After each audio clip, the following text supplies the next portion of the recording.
అందరికీ నమస్తే.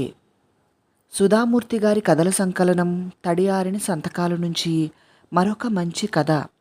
శీర్షిక 'చీకట్లో ఋతురాగం'. రచన దృష్టిదాస్ గుప్తా గారు. తెలుగు అనువాదం శ్రీ పప్పు అరుణ గారు. ఈ సంకలనంలోని కథలన్నీ నిజ జీవితంలో జరిగిన వాస్తవ కథలు. ఇక కథలోనికి వెళితే 1947 వేసవి ముగిసి వానాకాలానికి దారితీస్తున్న వేళ. ఆ రోజు మధ్యాహ్నం ఢాకాలో ఆకాశమంతా నారింజ గులాబీ వర్ణాలతో చిత్రించినట్లు ఉన్నది. వేగంగా వీస్తున్న గాలికి ఖర్జూర చెట్ల కొమ్మలు లొంగిపోయి వంగిపోతున్నాయి. కొమ్మల్నే కాదు, నేలపై ఇసుకను కూడా కనిపించని చోటికి కదిలించుకుని పోతుంది గాలి. చెట్లు యవ్వనంతోనే ఉన్నా ఎండిన పండుటాకులు ఆ గాలిలో తమ గమ్యాన్ని వెతుక్కుంటున్నాయి.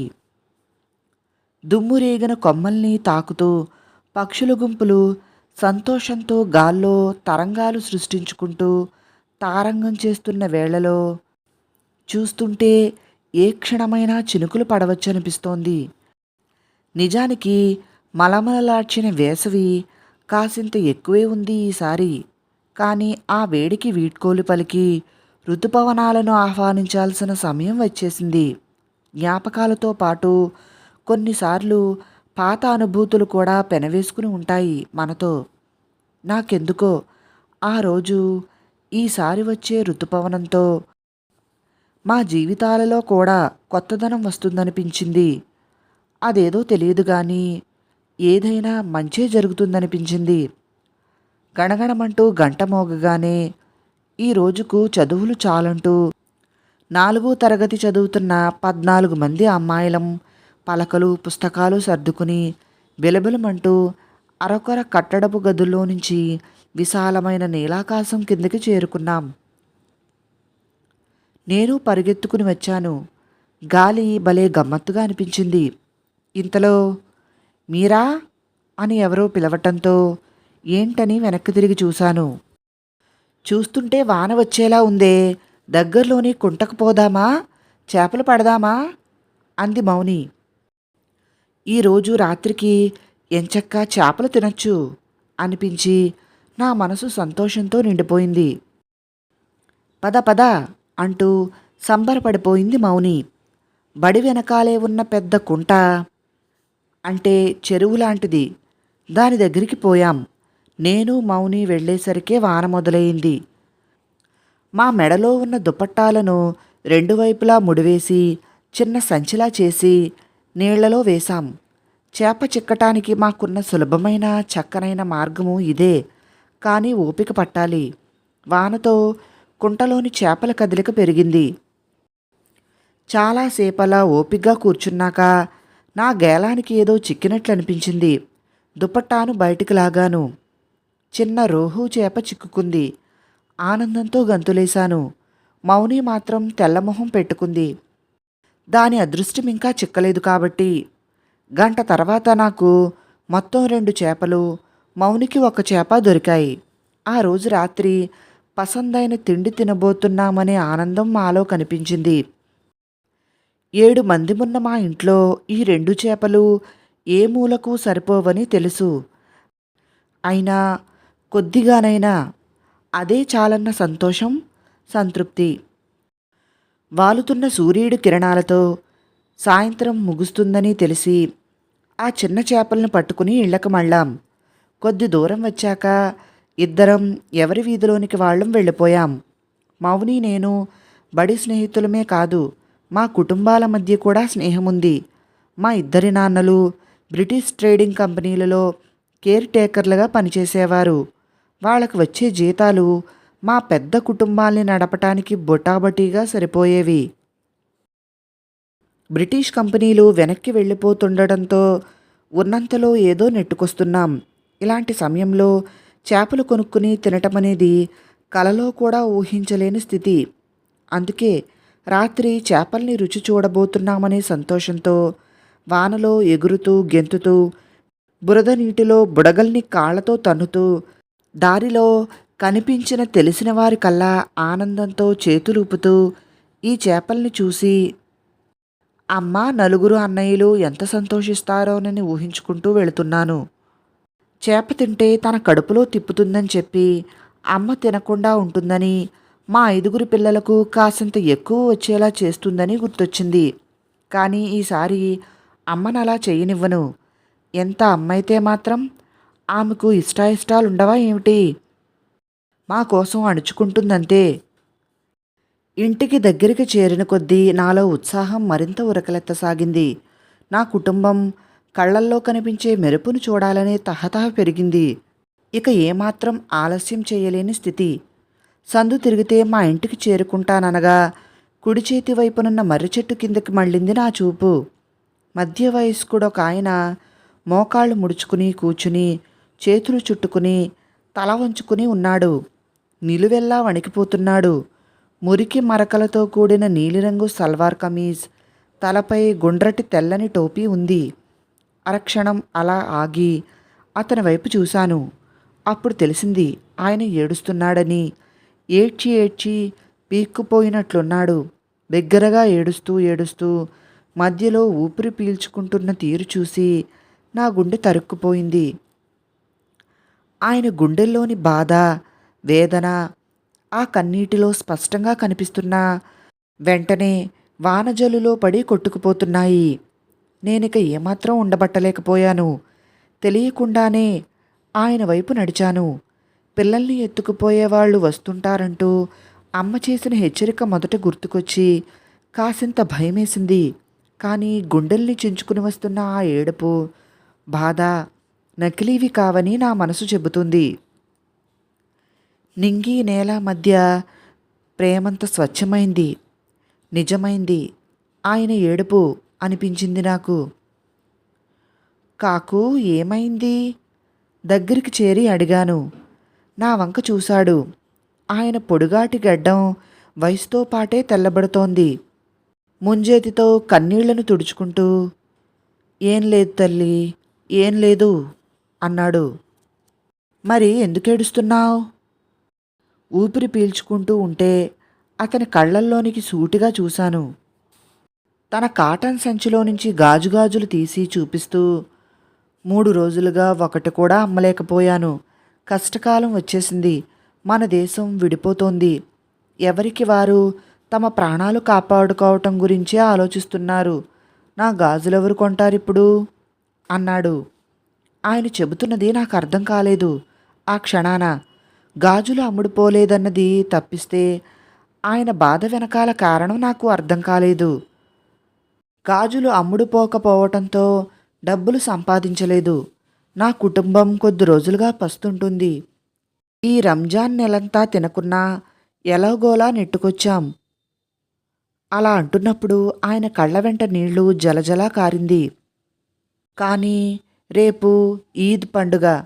పండగ పూట కూడా వాళ్లకు పెట్టడానికి ఏమీ సంపాదించలేకపోయాను అన్నాడు. రేపు ఈద్ పండుగ? జాలిగా అడిగాను నేను. నిర్వేదంగా అవునంటూ తల ఊపాడు. ఓ క్షణం ఆలోచించి, ఒకవేళ నేను ఈద్ పండుగకు కానుక ఇస్తే తీసుకుంటావా అన్నాను నేను. 8 ఏళ్ల చిన్నది ఏమివ్వగలుగుతుందన్నట్లు నా వంక ఆశ్చర్యంగా చూశాడు. ప్లీజ్ కాకా అన్నాను. అయిష్టంగానే తల ఊపాడు. సంచిలోంచి 2 చేపల్ని తీసి ఆయనకిచ్చాను. 2 రోహు చేపలు. ఇవే నేను ఇవ్వగలిగినవి. కన్నీరు కారుతుంటే 2 చేతులతో అపురూపంగా తీసుకున్నాడాయన. ఏడుపు ఆగటం లేదు తనకు. తన కుటుంబాన్ని పోషించలేని అసక్తతతో కూడిన కన్నీళ్లు. పండగపూట తమ పిల్లలు పస్తుండాల్సిన అవసరం లేని సంతోషంతో కూడిన ఆనంద బాష్పాలు. 2 కలిసి ఆయన బొగ్గల మీద నుంచి క్రిందికి జారాయి. నా బుజ్జి జీవితంలో తొలిసారిగా ఎంతో ఆనందం అనిపించింది. మన దగ్గర ఉన్నదేదో ఇతరులకు ఇవ్వటంలోని సంతోషం తెలిసొచ్చింది. సకీనాకు చేపకూర అన్నమంటే ఎంతో ఇష్టం. రేపు కనీసం చేపకూరైతే తినిపించగలుగుతాను. ధన్యవాదాలమ్మా అంటున్నప్పుడు ఆయన గొంతు ఉద్వేగంతో ఆనందంతో వణికిపోయింది. కాకు, కాస్త ఆగు, ఇప్పుడే వస్తా అంటూ ఇంటివైపు ఉరికాను. మాది ఒకే ఒక గది ఉన్న మొండి గోడల ఇల్లు. గోడలు మొండివే కానీ ప్రేమానురాగాలు మాత్రం పరిపూర్ణం. ఇంటికి కుడివైపు ఆపత్కాల అవసరాల కోసం వెదురు బొంగులతో కట్టిన ఒక చిన్న గుడిసె. అదే మా వంటిల్లు. తమ్ముళ్ళేమో ఆడుకుంటూ ఉంటే అమ్మ రాత్రి తిండికి ఆలుగడ్డల పొట్టు తీస్తోంది. చుట్టూ ఉన్న పొదల్లో నుంచి ఎవరికీ కనిపించకుండా వంటింట్లోనికి అడుగుపెట్టాను. ఎవరికీ వినిపించకుండా తలుపు తీసి లోపలికెళ్ళాను. మూలనున్న మట్టికుండ మూత తీసి రాత్రి తిండికి నా వంతు బియ్యాన్ని అరిటాకులో పోసుకుని మళ్ళీ మర్రి చెట్టు దగ్గరికి పరిగెత్తాను. ఆయన్ను చూసి నవ్వుతూ అరిటాకు మూట ఇచ్చాను. ఆశ్చర్యపోయాడు. కానీ ఈసారి ఆయనలో సంతోషం కనిపించలేదు. ఇది మా ఇంట్లో నా వంతు బియ్యం.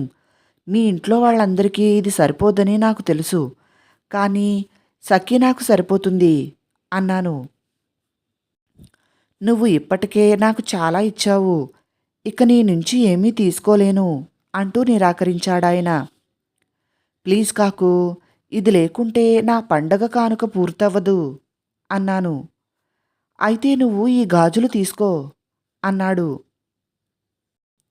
గాజులిస్తున్నావంటే కానుక ఇచ్చానన్న సంతోషాన్ని నా నుంచి తీసేసుకుంటున్నావన్నట్లే నవ్వుతూ అన్నాను నేను. బియ్యం కూడా తీసుకుని సంతోషంగా ఇంటికి వెళ్ళిపోయాడాయన. రాత్రి తినకూడదని భోజనం వేళకు కడుపులో బాగాలేదని నాటకమాడాను. నాన్న ఏమైందోనని ఆందోళన చెందుతూ ఉంటే అమ్మ మాత్రం నా కడుపు నొప్పి లక్షణాన్ని అసలు పట్టించుకోలేదు. కుండలో బియ్యం తగ్గటానికి నేనే కారణమని పసిగట్టినట్లుంది. రాత్రి బాగా ఆకలేయటంతో నిద్ర పట్టలేదు. అయినా కదల్లేక అలాగే ఉండిపోయాను. ఆ క్షణాన అమ్మా నాన్నల మధ్య సంభాషణ వినిపించింది. సాయంత్రం పూట అనిపించిన కొత్తదనం ఏదో రాబోతుందని ఆ మాటలతో అర్థమైంది. మనం వెళ్ళిపోవలసిందే. మునుముందు ఎక్కడుంటామో ఎలా ఉంటామో తెలియదు. ఈ మాత్రం గూడు కూడా ఉండదిక. మనం ఇక్కడికి రాలేం. ఈ చోటును చూడలేం. మీ అందరినీ ఎలా పోషిస్తానోనని భయమేస్తుంది అంటున్నాడు నాన్న. మనం ఇక్కడే ఉండిపోవచ్చు కదా. ఉండలేమా? ఇక్కడే కదా మనమంతా పుట్టింది. ఇది మన గడ్డ అంటూ అనునయిస్తుంది అమ్మ. లేదు, అలా ఇక్కడే ఉండిపోవాలని కోరుకునే అవకాశం మనకు ఉండకపోవచ్చు. మన భూమిని మన నుంచి తీసేసుకుంటున్నారు. ఆ సమయానికి అదంతా నాకు అర్థం కాలేదు. కానీ ఏదో ఒకరోజు మేం పూర్తిగా ఈ ప్రాంతాన్ని వదిలి వెళ్ళిపోవాల్సి ఉంటుందని మాత్రం బుర్రకెక్కింది.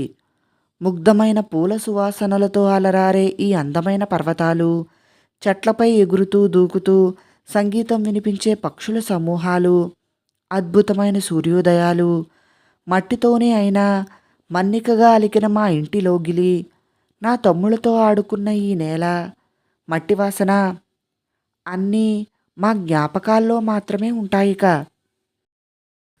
కొద్ది నెలల తర్వాత ఈ ప్రపంచంలో కేవలం 3 రకాల మనుషులే ఉంటారని అర్థమైంది.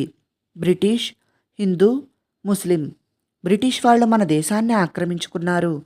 ఇప్పుడది వాళ్ళ పాలన నుంచి విముక్తి పొందుతోంది. అయితే ఆ స్వేచ్ఛ ఊరికే రాలేదు. దానికి మనం విభజన రూపంలో చాలా మూల్యమే చెల్లించాల్సి వస్తుంది. మన దేశం భారత్, పాకిస్తాన్ల పేరుతో 2 దేశాలుగా విడిపోయింది. హిందువులంతా భారత్కు, ముస్లింలంతా పాకిస్తాన్కు చెందినవారని తేల్చారు. మా బెంగాల్ భూమిని కూడా విడగొట్టారు. తూర్పు బెంగాల్ పాకిస్తాన్లో భాగమైంది. మనకిక దేశాన్ని విడిచిపోవటం తప్ప మరో మార్గం లేదని నాన్న ఆ రోజు రాత్రి చెప్పాడు. కానీ ఆయన చెప్పింది తప్పు.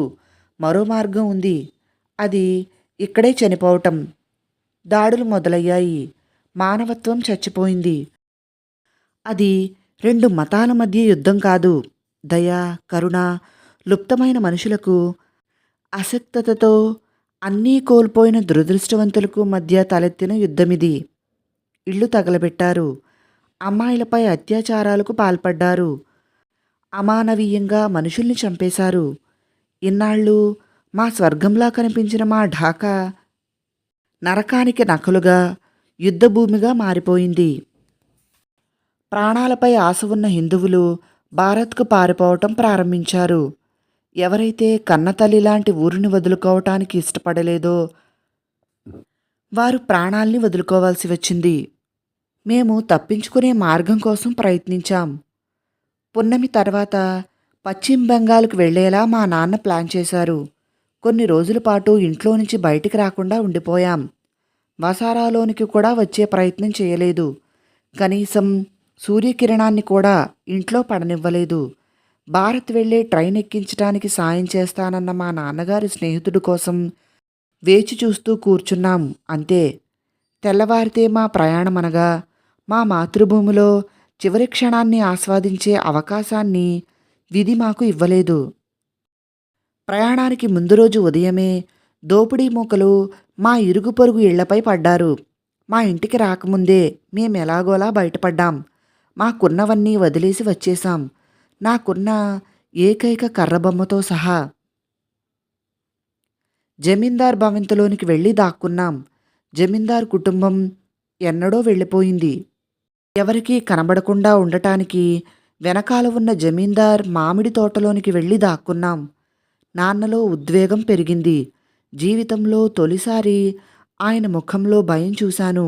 బయటకు ధైర్యంగా కనిపిస్తున్నా బతకటానికి మా అందరికీ చివరి అవకాశం ఇవ్వమంటూ లోలోన ఆయన భగవంతుణ్ణి ప్రార్థిస్తూ ఉన్నారు. కొద్ది నిమిషాల తర్వాత మౌని వాళ్ళ కుటుంబాన్ని కూడా ఇక్కడికే తీసుకురావటానికని నాన్న లేచారు. నాన్న వెళ్ళటం అమ్మకిష్టం లేదు. కానీ తనకు తెలుసు ఆయన చేస్తున్నది మంచి పనిని. ఆయనతో పాటు నేను వస్తానన్నాను. ఇష్టం లేకుండా సరేనన్నారు నాన్న. అడుగులో అడుగు వేసుకుంటూ దొంగల్లా సందులు దాటి మౌని వాళ్ళింటికి చేరాం. అక్కడ కనబడ్డ దృశ్యం చూడగానే నాన్న గట్టిగా చేతులతో నా నోరు మూసేశారు. వాళ్ల వెదురు బొంగుల గుడిసే ఖాళీ బూడిదైపోయింది. మౌని కుటుంబం అందులో ఉండిపోయిందో లేక తప్పించుకుందో తెలియదు. మౌని ఈ ప్రపంచంలో ఎక్కడైనా బ్రతికి ఉందో లేదో ఇప్పటికీ తెలియదు. కానీ తాను బ్రతికి ఉందనే ఆశైతే ఉంది. ఆ భయానక దృశ్యాన్ని చూశాక మళ్ళీ జమీందారు తోటకు వెళ్ళటానికని వెనక్కి తిరగగానే ఒక వ్యక్తి మమ్మల్ని తదేకంగా చూస్తున్నాడు. ముస్లిం వ్యక్తిని చూడగానే మా నాన్న భయంతో ముడుచుకుపోయాడు. కానీ నాకు మాత్రం ఈ ముఖం ఎక్కడో చూసినట్లుగా అనిపించింది. భయపడకండి, నేను ఎలాంటి హాని చెయ్యను మీకు. నేనంత మానవత్వం లేనివాణ్ణి కాదు అన్నాడా వ్యక్తి మర్యాదగా మా నాన్నతో. పైగా తల్లి, నువ్వు నాపై దయచూపావు, నీ రుణం తీర్చుకోకుండా ఎలా ఉండగలను అన్నాడు. నాన్న నా వైపు ఆశ్చర్యంగా చూస్తే నేనేమో ఏమీ తెలియదన్నట్లు తల ఊపాను. మీరు పశ్చిమ బెంగాల్ వెళ్ళటానికి నేను సహాయం చేస్తాను. బయలుదేరటానికి పరిస్థితులు చక్కబడేదాకా మీరు మా ఇంట్లో ఉండొచ్చు అన్నాడా ముస్లిమాయన. నాన్న నమ్మలేదు ఆ మాటల్ని. ప్లీజ్ నన్ను నమ్మండి అంటూ బతిమిలాడినంత పనిచేశాడు. నాడు ఏడ్చుకుంటూ కనిపించిన వ్యక్తిని గుర్తుపట్టిన నేను నాన్నవైపు చూసి నమ్మొచ్చని కళ్ళతోనే చెప్పాను. నాన్న కళ్ళల్లో నీళ్లు సుడులు తిరుగుతూ ఉంటే నా చేతులు గట్టిగా పట్టుకుని సరేనన్నట్లు తల ఊపాడు. మా కుటుంబంలో అందరినీ తీసుకుని సలీం చాచా ఇంటికి చేరుకున్నాం. అదే ఆయన పేరని అప్పుడే తెలిసింది. సకీనా కలిసింది. నాకంటే ఏడాది చిన్నది. ఎంతో అందంగా ఉంది. మాతో కలిసి 12 మంది. అంతమంది పట్టటానికి సరిపోయే ఇల్లు కాదది. చాలా చిన్నది. కానీ వాళ్ళ విశాలమైన మనసుల్ని చూశాక మాకెలాంటి అసౌకర్యం అనిపించలేదు. ఆ రాత్రి నాకు అర్థమైంది, ఈ ప్రపంచంలో మతాలతో సంబంధం లేకుండా రెండు రకాల మనుషులుంటారని. మానవత్వం ఉన్నవారు, మానవత్వం లేనివారు. మరుసటి రోజు ఉదయం నేను, అమ్మ బూర్ఖాలు, నాన్న, తమ్ముళ్ళు సల్వార్ కమీజులు, టోపీలు ధరించాం. బయటపడటానికి ఇదే మంచిదని చాచా భావించాడు. ఎద్దుల బండిలో రైల్వే స్టేషన్ చేరుకున్నాం. గంట తర్వాత రైల్వే స్టేషన్ దగ్గరికి వచ్చాం. రైలు ఆగే చోటు కంటే కొద్ది ముందే ఆగాం. ఎద్దుల బండిలోంచి దిగి చూడగానే చుట్టూ జనాలే జనాలు. అంతా తప్పించుకుని పారిపోవటానికి వచ్చిన వాళ్లే. రైలు రాగానే జనమంతా పొలోమంటూ ఎగబడి ఎక్కేశారు. మునుగుతున్న జీవన నౌక నుంచి తప్పించుకోవటానికున్న ఏకైక ఆధారం ఇదేనన్నట్లుగా. మేము రైలెక్కాం. చాచా వైపు చూశాను. ఆయన కళ్ళల్లో గర్వంతో కూడిన మెరుపు కనిపించింది. మనిషిగా చేయగలిగింది చేశానని, అల్లా కళ్ళల్లోనికి కళ్ళు పెట్టి సూటిగా చూడగలననే ధైర్యం ఆయన కళ్ళల్లో కనిపించింది. చాచా నాకొక మాట చెప్పాడు. మీరా, ఏ మతమూ తప్పు కాదు, ఏ మనసు పాడైంది కాదు. కొన్నిసార్లు మనుషులం దారి తప్పుతామంతే. ఈ విషయం ఎన్నటికీ మర్చిపోకూడదు. కోతపెట్టి రైలు బయలుదేరింది.